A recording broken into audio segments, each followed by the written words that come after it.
Hey there, Training Methods class. Sorry I can't be with you. I have to be on the beaches of Indianapolis. But I'm here to talk to you guys a little bit about case studies as a way to facilitate.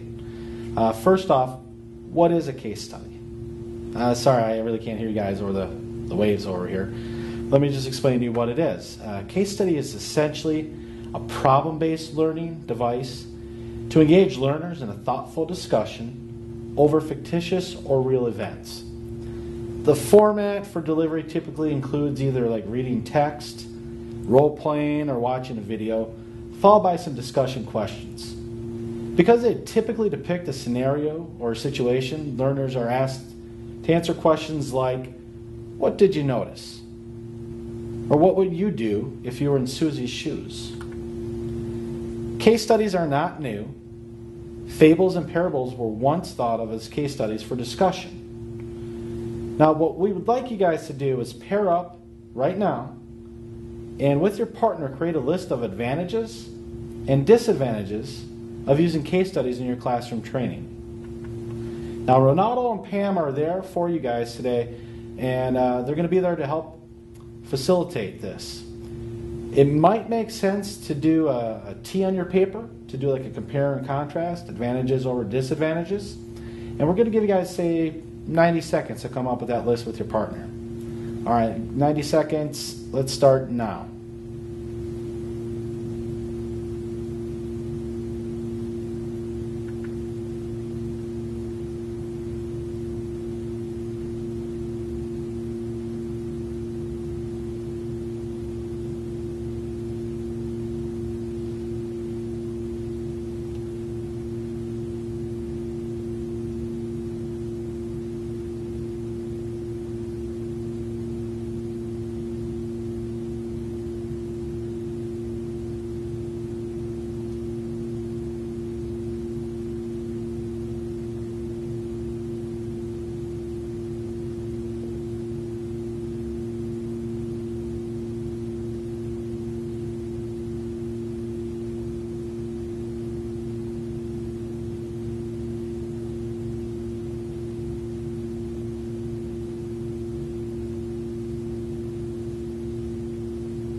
All right, everybody, that's time.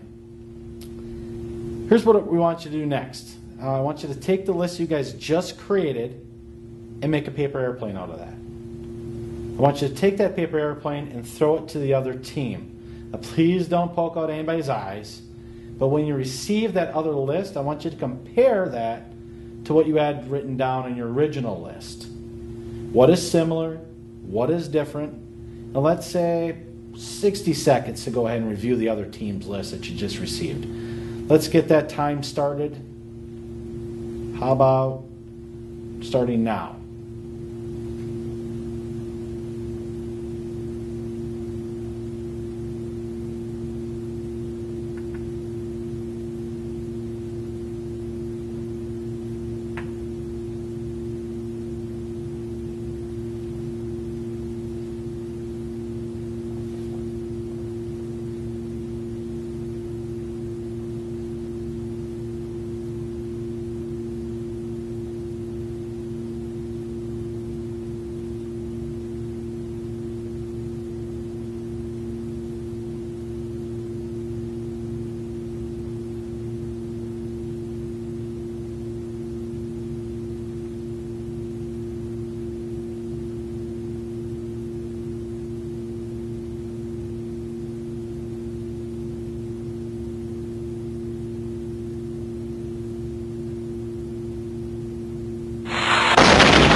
All right, guys, that's time.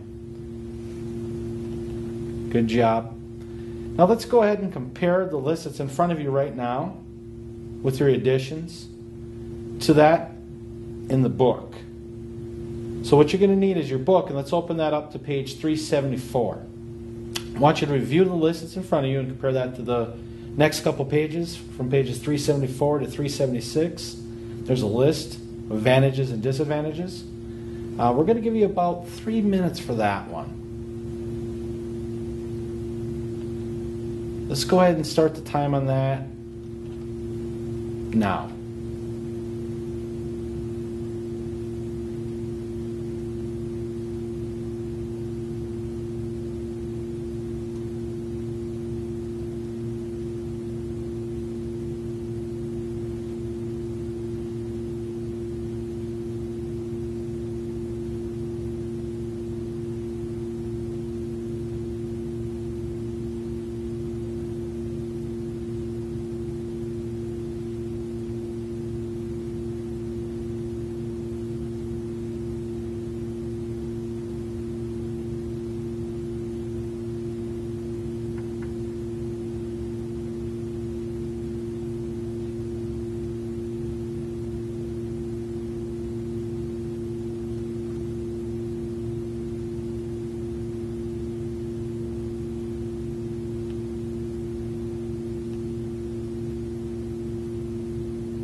Let's bring this back to a small classroom discussion, seeing as how there's 4 of you in the room, or 5 perhaps. Here's the big question. What was the difference between the list that you're looking at right now and the list that's in the book? I'm going to open that up, and I'm going to ask Pam or Ronaldo to go ahead and pause me. Give you guys about 4 or 5 minutes to go ahead and discuss this.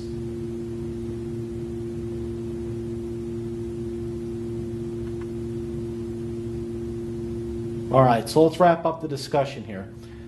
Here's some other things that are in the book that is really good resource to you. The book covers lots of different approaches to case studies, like short case studies, the Harvard case, the incident process, the action maze, the mousetrap technique, wrong way, right way, a rating approach, a ranking approach, and many, many more, with examples to each one of those.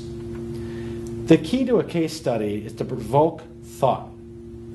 Our short exercise was a thought-provoking, problem-based exercise that pulled you from your past experiences with case studies. So without further ado, let's go ahead and present our case study to you. Here's the situation. Ronaldo, Pam, and Bernie are meeting at a coffee shop to talk about and compare notes about a management training meeting their company just sent them to. Let's go ahead and eavesdrop in on that conversation.